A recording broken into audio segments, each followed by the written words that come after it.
Our topic today is about design of wooden posts. But this time, iba yung i-share ko sa inyo, no? Ang itatry nating i-design yung elam or yung laminated glued posts as a structural member. Later in this video, makikita ninyo yung connection details.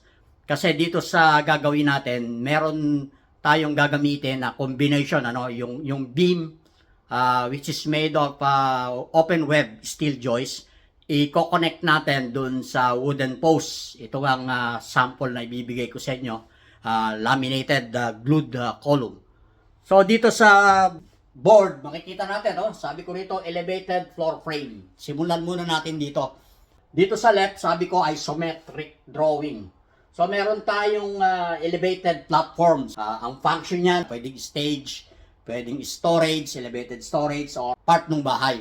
So makikita niyo yung dimension. Meron tayong 2 bay, ang dimension is 4.5, 2.5, and 2.5. Ang height ng poste is 2.5 meters. Hinighlight ko yung poste na i-design natin, yung nasa gitna, yung nasa middle. Pero ma-design natin dito, i-adapt na natin sa lahat kasi siya yung most stress o mas malaki yung load dahil nasa gitna siya. O dito sa right, makikita natin dito, plan, sabi ko. Pinakita natin dito yung tributary area. Ang width niya is 2.5 meters. Ito na, yung nilagay ko rito sa architectural, makikita natin kadalasan yung floor assembly. Pinilit natin mag-drawing, ng section, ng schedule. So, dito meron tayong ilang layer. 1, 2, 3. And then yung pang-apat yung joist. Ito yung mga materials. Meron tayong ilang bullets yan. 5 bullets.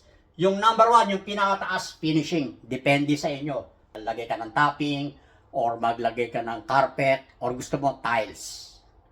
Pero nag-a-assign tayo ng loadings. Kasi ito yung importante sa atin, yung loading sa structure. Lalagyan natin ng specific weight in kilonewton per square meters. Sumunod is 2 layers of 3/4 plywood. And then sa ilalim nun, dala siya ng 2x8 na wooden joist at 400 on center. Hindi natin i-design ang joist. Hindi rin natin i-design ang beam. Pero lulundag tayo. Kukunin natin yung load na dala ng beam.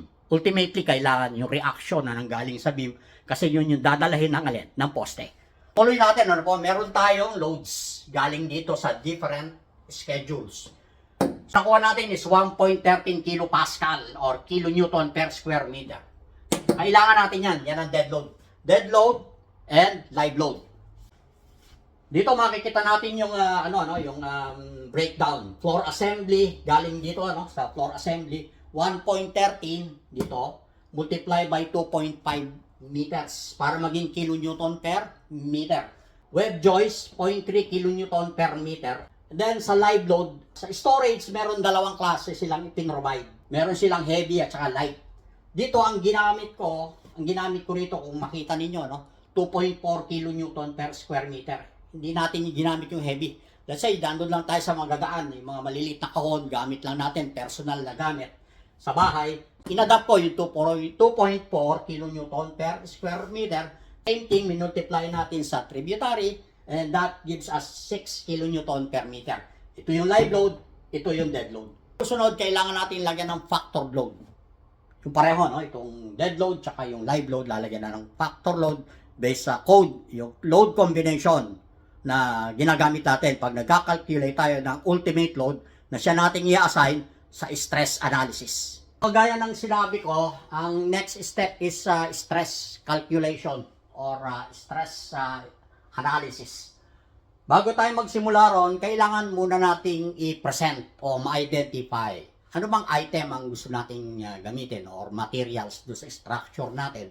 Ang i-design natin is post, wooden post. Ang specification na gagamitin ko is laminated column tangili. Doon kukunin yung laminated post. Ang specification niya is 80% stress grade. Ayan, lalapit ko, makita ninyo, nandiyan dyan yung specification, yung strength, compressive strength ng laminated structure. So, tuloy natin yung calculation, stress analysis. Dito na tayo sa number 2. Meron tayong load diagram Makikita nyo rito, ang load diagram ko is simply supported. 4.5 meters. Pinaghiwalay natin, ano? Pinaghiwalay ko yung analysis ng dead load at saka live load. Yung green, ito yung dead load, then yung red, yung live load. Pero simply supported, ito yung sinasabi ko. Bakit tayo nag-simply supported? Kasi pagka naggagawa tayo ng structure, especially kung ang support is magkaibang materyales. Okay po? Magkaibang materyales. Isang concrete, isang bakal, o yung isa naman ay wood, kagaya nitong ginagawa natin. Mahirap i-assign na gawin natin siyang restraint or magkaroon ng moment resisting yung connection. Magiging expensive, baka hindi maibigay dahil magkaiba sila ng item. Unlike kung pareho ng materyales, all are concrete, pwede nating sabihin na meron tayong moment resisting. Pwede tayong mag-continuous beam, mag-continuous column. But dahil ito magkaiba, yung sinabi ko kanina, yung steel joist or steel web member, kokonekta natin sa poste. Yung poste kahoy. So ang gagawin natin, ang analysis ko riyan is pin connected. Ang mangyayari nito, kukunin ko lang yung reaction. Ito yung kailangan ko para ma-assign ko dun sa poste. Hindi ko na hindi ko na elaborate. Ito yung calculation, meron na rin factor 1.2 and then yung live load ko meron na rin 1.6. Ang mangyayari, kukunin natin reaction. Meron ako calculation na ginawa ko na R1 equals R2 dahil continuous o uniform distributed. R1 is also equal to R2. Nakuha natin is 30 kN. Roughly, may konting butal. Sinabi na lang natin 30 kN. Bending moment at mid span, kailangan ko rito, nakuha ko is 33.76. But sa design na ipipresent ko sa inyo, hindi natin kailangan muna itong bending moment. Pag dinesign natin yung steel beam, kailangan natin siya. Ano po? Sa ngayon, ang after lang natin, makuha yung reaction, which is 30 kN. Diretso na natin, ito na ngayon yung design proper. Tapos na tayo sa analysis, nakuha na natin yung reaction. Yun lang naman ang kailangan ko. Ang sabi ko rito, ito yung specification ng materials. Nilagay ko rito, parallel to grain. Dito po, pag magpipick up kayo ng kahoy, ito ang unique sa design ng wood. Ang column, especially ang column, kailangan natin basahin sa specs. Meron silang tinatawag na compression or resistant. Allowable resistant niya, parallel to grain. Yung isa naman is perpendicular to grain. Alam natin yon yung grain. Kung yung load is assigned sa poste, natural ang kukunin nating resistant yung parallel sa grain. Kagaya ng sinulat ko rito, parallel to grain. But specifically nilagay ko riyan, glued laminated. Glued laminated. Ang compressive strength niya, allowable compressive strength, yung pinakita ko kanina, 2.75 MPa. And then yung height is 2.5 meters. Reaction at support sa analysis nakuha ko is 30 kN. Ano po? Ngayon ito, kailangan ko mag-assign ng preliminary size. O sa nakikita ko sa condition niya, yung height at saka yung span, 150 by 150 na wooden post, mukhang pwede. Ano po? Mukhang pwede. Pero dahil kailangan nating mag-calculate, gagamitin natin yung mga loadings and compare doon sa resistance ng materials na gagamitin natin. Kailangan natin i-check yung assumption ko na 150 by 150. Assumption lang muna. So, ito na ngayon ang procedures. Meron tayo, ilang procedures yan. Slenderness, tapos yung sa slenderness, makikita natin dito kung papasok siya, kung hindi siya magiging mahaba o hindi magiging slender. Kukunin natin kasi yung allowable resistance ng poste alin, nung 150 by 150. Ano po? Using this strength which is 2.75 or laminated. So meron dalawang criteria na binigay ang code. Kasi ang code, ang ginagawa lang yan, bibigyan ka niya ng factor of safety. Sa factor of safety, dalawang klase. Kung napapasin niyo. Sa loadings, bibigyan ka ng factor of safety addition doon sa loadings, doon sa service load. But pag nagdi-design ka na, yung resistance ng materials na ginagamit mo, bibigyan ka niya ng reduction. Pag nagbigay siya ng reduction, pansinin niyo, dito sa allowable compressive, ito yung kino-compute natin, dalawang klase. Isang long at saka isang short. Ano ibig sabihin niyang long at saka short? pwede mo i-consider na yung poste mo is long post or short column. Long column or short column. Ito yung criteria, L over D. Sabi nga rito, when L over D is greater than 15. Ayan, meron siyang binigay na criteria. I-consider mo siya as long column. So, meron siyang reduction, corresponding reduction. Itong nakikita ninyo na may parenthesis. And then, yung multiply mo sa compressive strength. Ano yung compressive strength? Ito, yung 2.75. So, ito reduction ito. Kung ang nakita mo sa criteria na L over D is greater than 15, ito ang reduction factor. But pag kinonsider mo siya na L over D is less than 15, considered as short column. So, mas maliit ng konti ang reduction. Sinimplify niya as 3/4 compressive. Ganun pa rin, compressive. 3/4 na lang. Yun yung allowable. Sabi niya rito, dumaan muna siya sa check effectivity length. Ito, importante pa isa. Maaaring yung ibang designer na neglect nila to. Meron tayong tinatawag na effectivity length. LE. Ito yung formula, LE multiplied by, actually ito, K yan, KL. Ito yung length, yung height ng poste, which in this case is 2.5 meters. Etong 2.4, hindi palaging ganyan yan. Meron tayo nung tinatawag na buckling condition, kung nare-recall nyo. Ang tendency niya ay mag-deform. Pag ang load is exceeds yung threshold o yung resistance ng member, magkakaroon siya ng deformation, pwede siyang magbaluktot or mag-move. Yun yung tinatawag na buckling condition. Meron tayong selections. Pakikita ko sa inyo yung selection. Ito, makikita ninyo, hindi ko maituro kasi hawak ko yung book. Pakitingnan nyo na lang. Magkakaiba ng condition. Depende yan sa analysis ng designer. So, i-explain ko po, tignan nyo na lang, iba't ibang factor. Yung pangalawang line, ito po, ito, yan. May mga numbers kayong makikita dyan, meron ng 0.65 ba yun, o 0.8, 1.5, meron 1, meron nga nung mas malaki, 2, meron pa nung 2.4. Depende sa configuration ng structure or yung interpretation ng designer.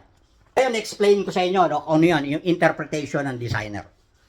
Dito sa i-design nating poste, kagaya ng binanggit ko kanina, concrete against wood. Yung isa naman, wood against steel. Hindi tayo pwedeng mag-fix dahil magkaiba ng materyales. So, ang gagawin natin, isi-simplify natin. Yung poste, kunyari ito yung poste, papatong natin sa concrete pedestal. Okay po? Papatong natin. Magkaiba ng materyales, hindi siya pwedeng maging fixed-ended. So, ang analysis ko dyan is pinned. Kaya sinabi ko rito, kung makita ninyo, dito sa baba, ito yung drawing ko, Yung sa baba is pinned. Ito yung support, yung pedestal. Doon sa taas, pwede siyang mag-move kasi wala na siyang extension sa taas. Magkaroon man ng extension, konti na lang. Free to move siya, Libre siyang gumalaw kung talaga magkakaroon ng lateral movement. Ito yung interpretation ko.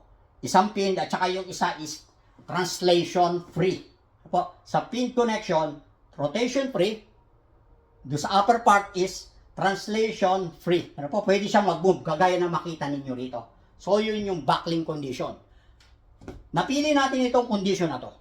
Ang recommended reduction factor niya na K is equivalent to 2.4. Yung pinakita ko kanina, may mga numbers. Yun ang i-apply natin dito. Sa LE equals 2.4 times L. Actually, yun nga, LE equals KL. Yan, KL. So, direkta ko nang sinulat yung 2.4 galing dito. Kasi yun yung nandoon sa code. So, i-apply natin. Ang nakuha natin, 2.4 multiply by 2.5. Kasi yung height, 2.5 divide by 150. Saan ang galing ito? Ito, yung assumption natin. Sinubok muna natin doon. Lumabas is 40. Mas malaki siya sa 15. So, sabi rito, when L over D is greater than 15, use this. Ano po? Ito ang gagamitin nating formula. I-apply natin yung L. Di-divide natin ng 60 multiply by D. Alin yung D? Yung least dimension. Well, in this case is 150. Pasok natin doon. May nakuha ko na ito, Ang lumabas sa resulta na allowable stress, FA equals 2.75. Saan galing yan? Dito. Multiply dito. Yung binigay ng formula dahil ito yung pinapagamit sa atin dahil long column siya. So, ang lumabas is 0.92. Ngayon, sabi ko rito, less than 1.33. Saan ang galing yung 1.33? Yung actual 30 kilonewton, dinivide natin sa 150 by 150. Ano yung 30 kilonewton? Yung reaction do sa beam, yun yung dala ng poste. Divide by 150 by 150 equals 1.33. Compare natin dito sa allowable, mas malaki yung actual, hindi tama. Ano po? Ibig sabihin, maliit yung member. Kaya sabi ko rito, not good. Increase yung size. I-increase natin yung size, meaning yung 150 by 150 is not sufficient. So, gawin natin, adjust ko, no? Gagawin ko 200 by 200, then i-check natin kung ano mangyari. So, dito, pinalitan na natin. Kanina, 150 by 150. Ginawa natin 200. Nilakihan natin. Kasi unsafe siya kanina. But we will use the same formula, no? For allowable strength. Nakuha ko, this time is 1.37. Take note, ano po, yung pa rin yung gagamitin natin na compressive strength. Same value, 30 kilonewton, divide by 200 by 200. Hindi na 150, 200 by 200. Ang actual niya is 0.75. Mas malaki na yung allowable. Kaya pwede nating sabihin, yung 200 by 200, laminated post is safe to use. Yung connection details, beam, steel beam to wooden post, and then wooden post to pedestal, concrete pedestal. Hindi ko napapakita yung calculation. Masyado pong mahaba, no?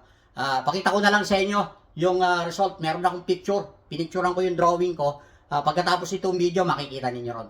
Salamat po. Kita tayo ulit susunod. God bless.